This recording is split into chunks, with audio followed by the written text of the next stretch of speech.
Reigning Threes is sponsored by the Florida Gulf Coast University Foundation, supporting programs that advance student achievement, academic excellence, and community engagement. The law firm of Goldstein, Buckley, Seckman, Rice & Pertz, personal injury attorneys and neighbor since 1962. Justice starts now. Ariel Capital Advisors, LLC, providing comprehensive wealth management services to individuals and families in Southwest Florida. Jason's Deli, with 5 locations in Southwest Florida, offers catering and delivery for both lunch and dinner. And by Edison National Bank and Bank of the Islands, locally owned and managed and a proud supporter of Florida Gulf Coast University. I've never been a part of a great environment like I am here at FGCU. They were the rock of this athletic department from day one.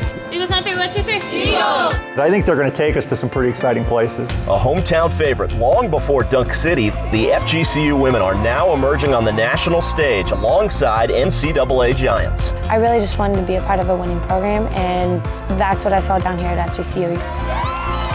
My teammates are incredible. Every person who's here is genuine, nice, on and off the court. We all love each other. We enjoy being around each other. You have to appreciate a team that does things differently. We don't look like many other teams offensively. The teams that play FGCU don't play another team like FGCU on their schedule, within the conference or any other team on the planet.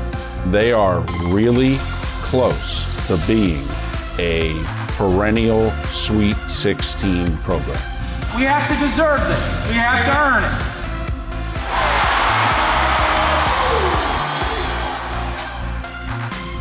They make it rain. They can knock down threes for days. ASUN Player of the Year, Whitney Knight, hitting her first 2 shots, both of them from 3. The reigning threes mantra, it's been our calling card. FGCU holds all the three-point records that there are. It's like hitting home runs in baseball when you hit that three-pointer. It gets the crowd a little more pumped. Carl Smesko, 20 years, going to be the greatest coach in women's basketball history. Carl Smesko, remember the name. Remember the name, it's going to be better than Gino. Today it's easy to look at FGCU women's basketball as an emerging Division I force. But back at the program's inception in 2002, that was hardly the case. We were working out of trailers, didn't have a gym. He had concrete and 2 hoops and went out and played basketball. There are only so many really, really talented large girls to go around, and they go to the major programs for the most part. Athletes nowadays love tradition. They love the Dukes, they love the Georgetowns, because there's history and there's a tradition there. We didn't have any money. When we first started, we only had a couple scholarships. And, we started out with a great gift of $5 million from Ben Hill Griffin, and that was really what catapulted us. I was at a school that was just moving to Division I, and it's not easy to get Division I head coaching jobs.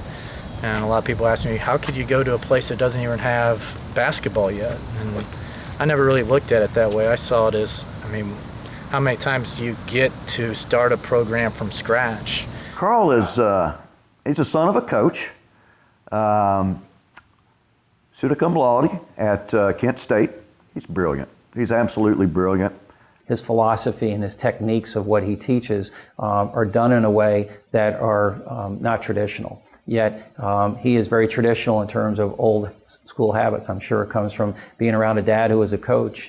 He had a real emphasis on fundamentals and discipline and toughness, and those things still are the cornerstones of every good program today. Coach Smesko was a broadcast journalism major, so he was in line to do what I'm doing right now. It's really interesting that Carl's a communications major, since he doesn't like to talk very often. Smesko's not one to get too high or get too low. If we lose, he's not one to freak out too much. If we win, he's not one to, overcome. Sometimes when we win, you would think that we lost.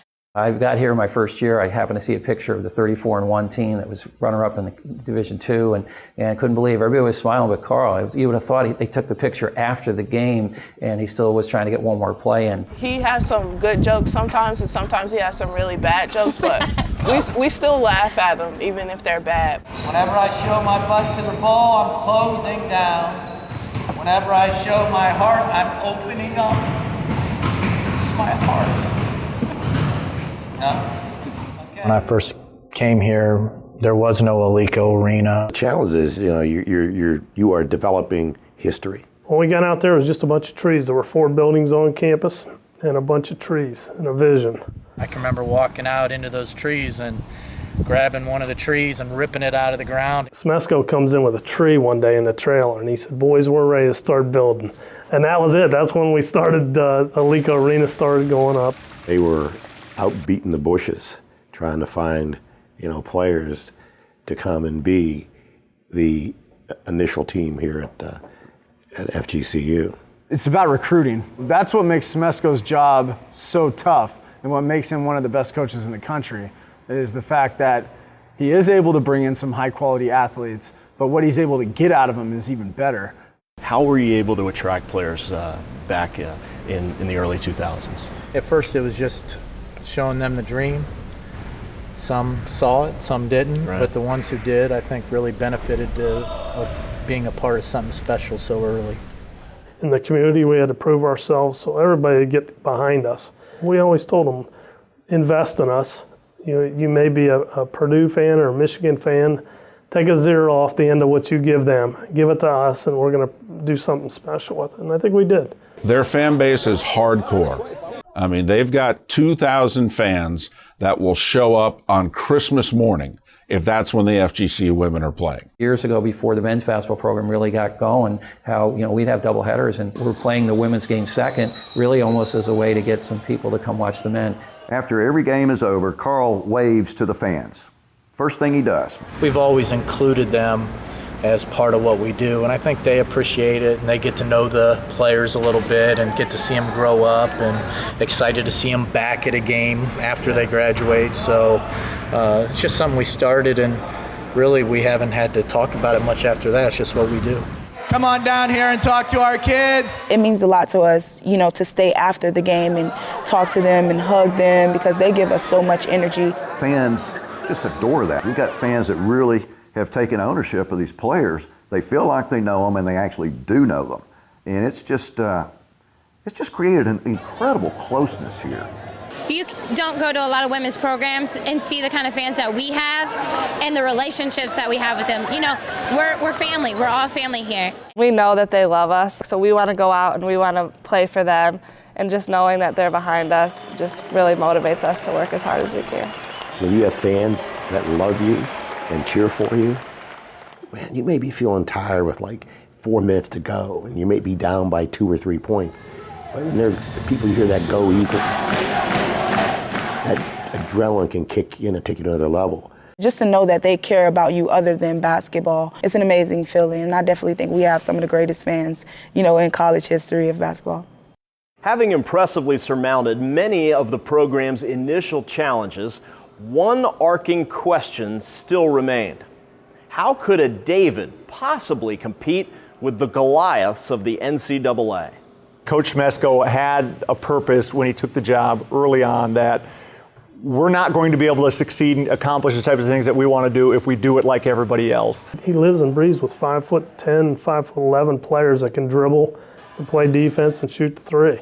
It's not that he doesn't want a 6'6" post player, it's that he really can't get that. Even though we don't have the same resources as some of the other schools, what we do have, we use it to the best of our ability. We try to play smart throughout an entire game and not give away any possessions and make you play to your weaknesses while we play to our strengths. Carl has felt that we can go with a different approach with the three-pointers and a different scheme that puts others at off balance at their normal routine. FGCU's done it in an unorthodox way. Their offense is a beautiful thing to watch, but it's something that most coaches don't have the stomach for in terms of taking that risk. I'm not sure that there are coaches out there as smart as Carl that would be able to implement such a complicated system.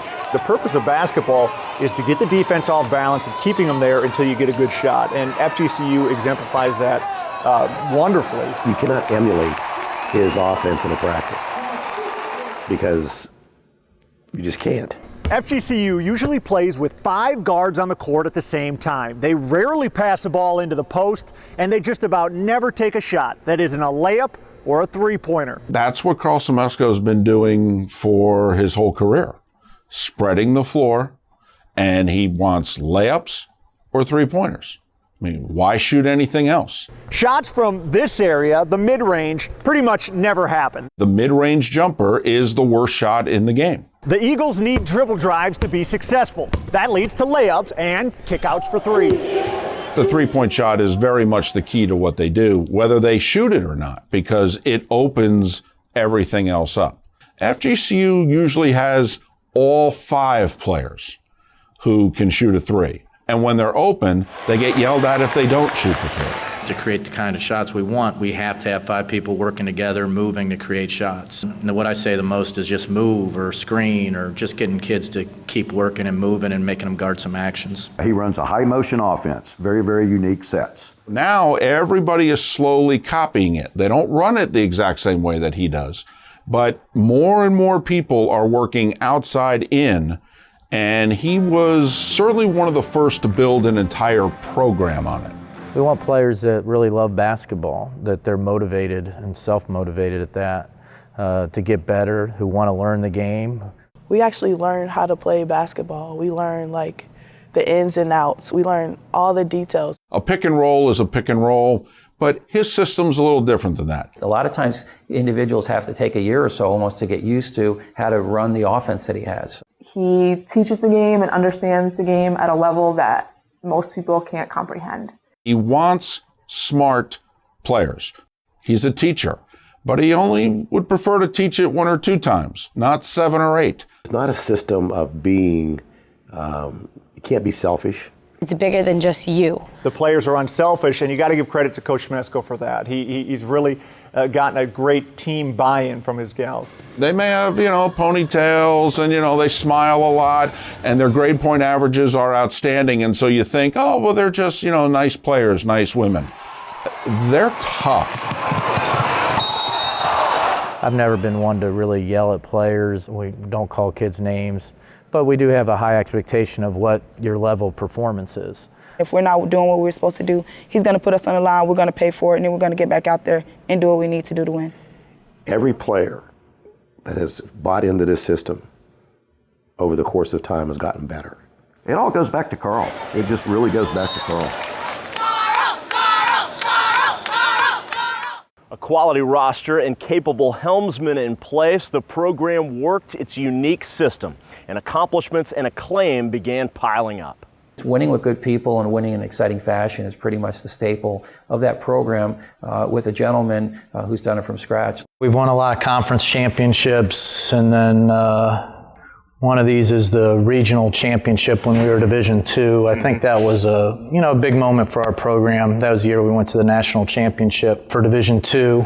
A few weeks ago, when he got his 400th career victory, that was faster than Gino Auriemma at UConn. Just unbelievable. Our Coach of the Year, once again, Carl Schmesko. Is there a certain satisfaction that you get from being able to launch a program from scratch and have it get in a little over a decade to where it is now, an NCAA tournament winning team?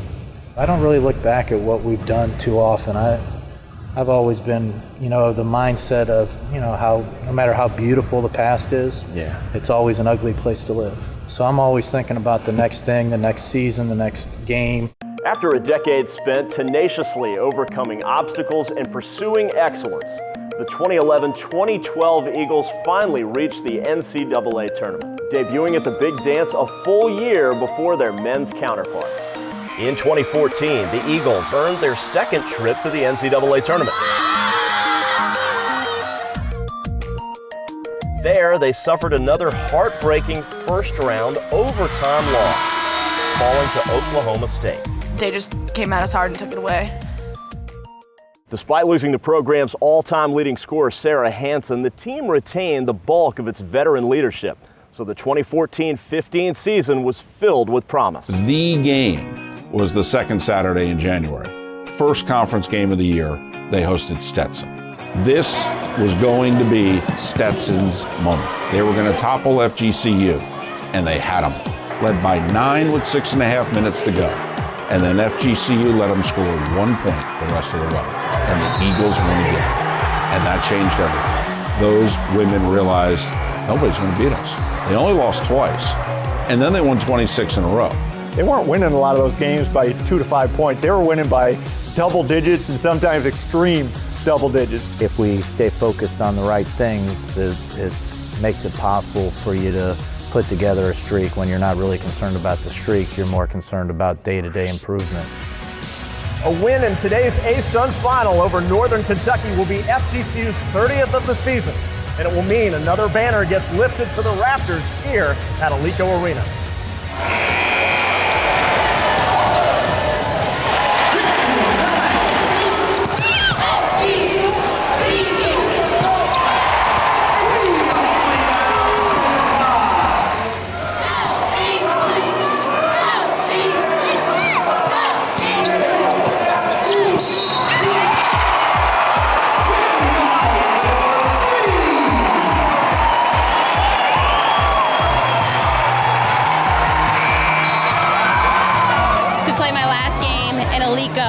And go out with a win and a championship and go into the NCAA tournament is the best feeling. We feel like we can compete with the best teams in the nation, and we're going to come up with a game plan once we find out who we play and give it our best shot. I played well and won a championship. I could clap a couple times, I guess. So it was back to the big dance for a third time, and everyone was anxious to find out who they'd be paired with and where they'd play their first round game. We're just anxious because we just don't know who we're going to get. This is always one of the most exciting times when you know you're in the tournament and you just wait to see who your matchup is. Number 14, Atlantic Sun Player of the Year, Whitney Knight. We hope to see you guys out there if you can make it. Hopefully it's not too far. If it is, we would still like to see you guys out there supporting. Wherever they go, we'll be there. Special starts right now. The 7-10 game, Florida Gulf Coast. I honestly didn't even see what seed we were because I looked and I was like, wait, what? We're playing Oklahoma State again? The game was close, only 5 hours away. We knew with how loyal our fans are that they would be right there supporting us and ready to cheer us on. It's my dad, my biggest supporter, Big V, and this is my grandma. I'm your supporter. I brag on you all the time. Yeah, my supporter too. This is our rematch. This is our time to show that we can compete at the highest level and that we are FGCU. Straight up 75 and then hang a left on 10. The Eagles and their legion of fans descended upon Tallahassee. It was the most exciting time of our basketball season because, it's the NCAA tournament. It's FGCU all the way. We're excited, we're determined, and our girls are hot. The girls are ready. Coach is ready. This is our year. We're here at the Donald Tucker Center here in Tallahassee, Florida. It's the third crack at an NCAA tournament victory for FGCU against an opponent they know all too well. The year before, we kind of came out scared and dug ourselves a little bit of a hole, so we made it a point that we weren't going to let that happen, that we were going to come out and fight from the beginning. We felt like it was finally time to go ahead and get the win and not come back sad and feeling like, oh, we only lost by a couple points again. It was the perfect matchup for the Eagles to prove that they had taken that next step. We were ready to give them a run for their money. Atwater on the drive, tough move, man. Oklahoma State made a couple runs, and the game got tight a couple times. FGCU never really surrendered the lead. They played with confidence, like we belong here. This is our day. They were terrific. Pause with the three, yes! Florida Gulf Coast, they came out and they got some vengeance. I think we were all pretty jacked up about it. Being back at the NCAA tournament again, getting another shot. You could see the whole team was on the same page with what adjustments needed to be made from a year ago. And when they had an opportunity, they performed. We had everybody go in there and do the role. We had Whitney and Kanisha go off, have amazing spring games, and we had people come in and contribute. The Eagles looking to soar and put this one on ice. With 6-7 minutes to go, we made one final push out, one really good run, and we were able to hold on after that. Jenna Cobb late in the game kind of looked over at Coach. She gave me the look like, Coach, we did it. That's the first time I think I've ever saw him smile during a game. It was really satisfying as a coach to see your players perform at such a high level. In their third trip to the big dance, FGCU finally comes away with a win. What a big victory for this program. It was a great experience to be like in that moment. This was the Eagles' first Division I tournament win in program history. To do it with such an amazing group of girls and, you know, all of our fans behind us, that was probably the best feeling I've personally had ever in my basketball career. Just knowing that we finally got one in the books for FGCU and that we made history and we were the first team to do it, it was just awesome. They performed on that stage, and it was, well, it was a day 13 years in the making. Hearing Coach tell us how proud he was of us, that was a big sense of like pride in ourselves. He also made a point that we had to get ready for the next game. He said, we didn't just come here to win one game. We came here to see how many games we can win. We're on to the next challenge. You know, this would be, you know, an incredible moment if we were able to beat a team of this caliber on their home court. For as good a draw as FGCU got in the first round, that's as bad a draw as they got having to play Florida State. A lot of tradition, a lot of height, a lot of athleticism. We definitely want to get the game plan right, because with our game plan, we will give ourselves a great opportunity to win the games. The additional challenge is just how quick the turnaround is. The short break might actually be an advantage for FGCU because it gives the Seminoles less of a chance to prepare for their unique offense. The way that our team plays, shooting a high percentage from the three-point range, that's kind of the great equalizer for us with a lot of the teams that we played that may be taller, more athletic, that type of thing. So I would never count us out. We just had to get our minds right and get as prepared as we could to play Florida State. They knew this was a step up in class. Despite the 26-game winning streak, the Eagles assumed the role of underdog tonight, up against the seasoned second-seeded Seminoles on their home floor in front of their large and loud crowd. I thought if they played a near-perfect game, I really thought they could pull this off. Florida Gulf Coast Eagles hoping to soar tonight as they did in their opening round game. Atwater was the high score in the previous game. The Conference Player of the Year is Whitney Knight. And we are underway. Sweet 16 berth is on the line. From the jump, Florida State's players were bigger, faster, and stronger. And they made a point to prove that in the beginning by pushing around FGCU. They missed some open shots that they would normally hit. We thought they were going to push it inside the entire time. Well, they were making all of their outside shots. Brown again from downtown. Well, she's 2 for 2. Knight wide open for 3, and she quiets the crowd. After the first few minutes, we settled down, we took care of the ball, and we got a lot of good shots. Taylor Gradigan knocks down a 3. The Eagles are clawing back. Yeah! I think they had a shot, pun intended, if they made their three-pointers. It was all going to be predicated on that. FGCU pulls to within 6. The Eagles had a couple of shots to get closer, but they didn't go. They were jittery offensively, and you usually see that with layups, and they missed 15. If that would have changed, that one simple factor, no question it's a close game. Against a Florida State team, you know, a team of that high caliber, you cannot have an off-shooting day. Florida Gulf Coast with its last possession of the season here. A very appropriate way to end it all with a 3-ball. The toughest part of it was knowing that we didn't play up to our standards, knowing that there was a lot of things that we could have done differently. So the Atlantic Sun champs will lose here, and Florida State University Seminoles will advance to the Sweet 16. The FGCU Eagles' journey in the NCAA tournament ended tonight. The women's basketball team fell to Florida State 65-47. It's like David trying to take on Goliath, you know, and fortunately they didn't have enough juice. Just one win shy of the Sweet 16. The Eagles had indeed soared to new heights. FGCU women's basketball now has a history, one that elite players are finding attractive. With Coach Semesco at the helm, it's likely it won't be long before the Eagles match, if not surpass, the glory the men's team achieved in 2013. But how long will Carl Semesco hold the title of FGCU women's only head coach? I don't know why he's still here, to be honest. I mean, the guy is so dang good. I've covered Nealon Richardson. I've covered Gene Cady. I've covered Bob Knight. Carl Semesco may be the best X and O's coach that I've ever been around in my lifetime. He could challenge for the all-time wins record, to be honest with you. With all the success that you've had over a decade span of time, I'm sure your phone rings somewhat regularly with bigger schools showing interest in you. What do you say when you get those phone calls? Well, I usually start with hello.